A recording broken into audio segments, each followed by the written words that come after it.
All right, hey everybody, welcome back to the channel. This is Rob here at Smirking Gun Reviews. We're back with more of The Passage. We're in Season 1, Episode 3. It is called That Never Should Have Happened to You.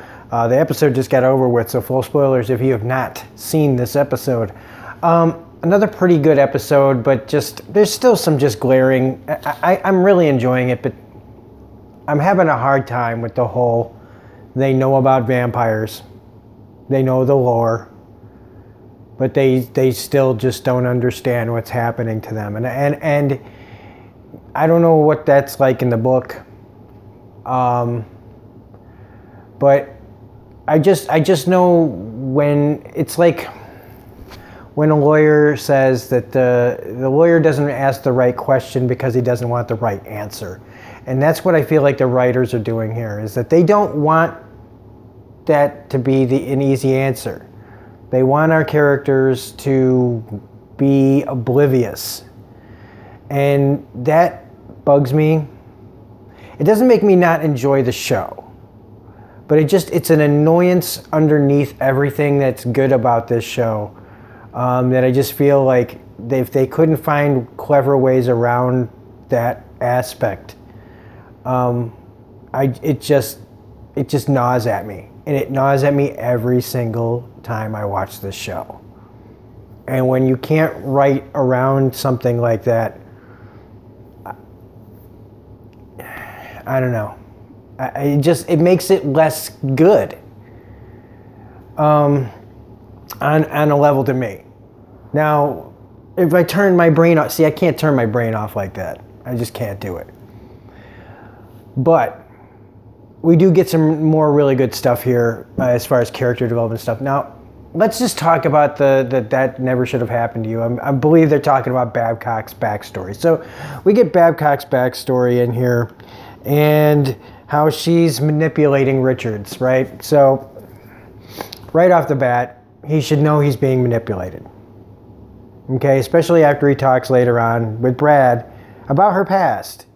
Okay, so he knows that she is giving him the whammy. She's getting into his head and showing her backstory. Okay, so yeah, it's sad. It's sad, but the thing is that, again, I've seen this story a million times. The girl that's trying to get out. I'm going to make it. I'm going to LA. I'm going to be somebody. Gets her money stolen by the rapey stepdad, which and look, it's not that I don't sympathize with the character. I do. I do sympathize with the character. It's a terrible thing that she's gone through in her life. And who's to say what you'd do in that circumstance, She stabs and kills both, her mother and the stepdad.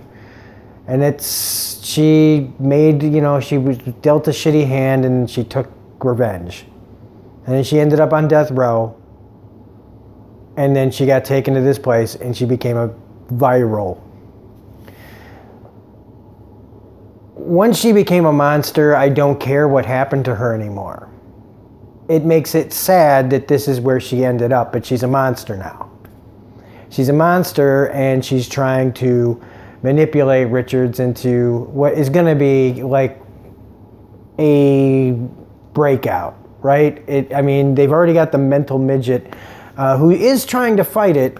That's kind of nice to see that he's trying to warn Brad and trying to tell them about that Fanning is planning to come for the girl. But they're just slowly but surely manipulating everybody around them so that when the time comes, they're going to have their big breakout. And that's another little problem I have, is just knowing where it's headed. This is a 10-episode season, and so you figure that the big end is going to be them breaking out and Brad and Amy probably on the run. Which I'm fine with that part. It's just, I like to be a little surprised. So even though I am enjoying this show way more than I thought, it's also really predictable. The guy next door, he was the last one that Brad brought in. I don't know what his name was. Dang it, he's not in here. The black dude that's the bald black guy that's next door that he talked into being on this program. I do kind of like that character. It sucks that he's, him and Amy are developing a connection. But again, he's also being manipulated by Fanning. And that's gonna kind of suck to see what happens to him, because next week it looks like Fanning is really, putting a major whammy on him as well. I do like that, Henry and Cusick's character is kind of like the damned if you do, damned if you don't character. Because he's, what's his name? Jonas Lear. I figure, he's got a case of the conscience, and he knows that what they're doing there is wrong. He knows that they're trying to do something good, but what they've done, where they've got, how far they've come, it's wrong. But that he also knows that he's better off there trying to figure out how to solve this problem than trying to be a whistleblower and them killing him. Trying to work the problem from within. I do like that, and I like that he's confiding in Brad too about this. That eventually, hopefully they'll team up to try to figure things out.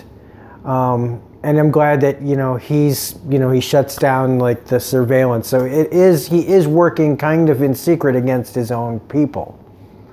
I also like that Dr. Sykes had to see for herself and feel it when you realize, they've talked about putting a kid in the program. When you're actually faced with seeing the kid, you have to realize what you're really doing. Now that you have a face to it, you can't just ignore the fact that now you're working on kids. I do like that Brad knows that they can't get out of this situation, that he's going to have to let her be injected. I also like that he's already instilled in her how to try to deal with the situation.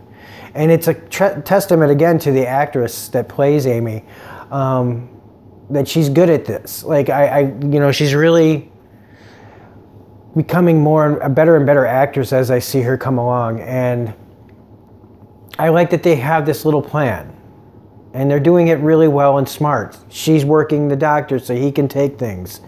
They're both learning codes and things like that. But again, and then you've got Brad's ex-wife and his friend that got shot last episode. She is okay. Trying to bring this down, with the reporter. I don't see this working out. Even though the reporter is like on their side, I feel like something bad will probably happen here with the reporter at the very least. These things don't usually, go the way you want. This early, things get way worse before they get better. So I see at least the reporter probably getting killed, as they start to look for answers that nobody wants them to find out yet. It's all being dealt out, like I said, kind of predictably. It doesn't change the fact that it is still enjoyable to watch. Most of it, like I said, is being carried by the acting in this. Which, God help me, I can't believe how much I'm enjoying Mark Paul Gosselaar in this. Tim Fanning and all the vampires, fuck them, because fuck vampires. Pardon my French, but no. I don't care. I just don't care what happens to Babcock. When he turns off the UV rays, you knew that was going to happen. You can't have it, you can't have him not be manipulated. And that kind of bummed me, because I don't feel like the guy that he would actually be that manipulated, especially being so gung-ho. But they had to have that arc of, I'm the one who brought her in, I'm going to be tough about killing, being able to kill her, and then seeing her past and saying, I can't kill her because she had a bad life. And then it's like, yeah, whatever, dude, she's a monster. She's a monster now. And that's really about it. That's about it here. I wish I had more to say. It just feels, we're building, we're getting more momentum. And like I said, the acting and everything is still really good. So, yeah, that's all I got for this episode. So anyway, if you liked this review, please hit the like button, comment, share, subscribe. We hit our 500 subscribers. I usually do a thank you video when I reach one of these milestones, and I will be doing one probably by Wednesday. I'll be doing a kind of a channel update, 500 subscriber deal. But otherwise, I just want to thank everybody that's subscribed from watching this, and anybody that always watches my videos. I want to just let you know how much I appreciate it. 500 is awesome. It's been less than a year since I've been really trying to make videos again, and really trying to do better at them. And so I really want to say how much I appreciate all the comments and everything that we get for this show and any other of my videos. So thanks again for all the support and all the continued support. So anyway, that's it. This is Robin Smirking Gun Review saying we'll be back next week with another episode. Also, we've got Deadly Class coming up this week. We've got episode 4 of that. We've got comic reviews I should be getting back on track of, and other things coming as well. So anyway, have a great night, and we will see you next time.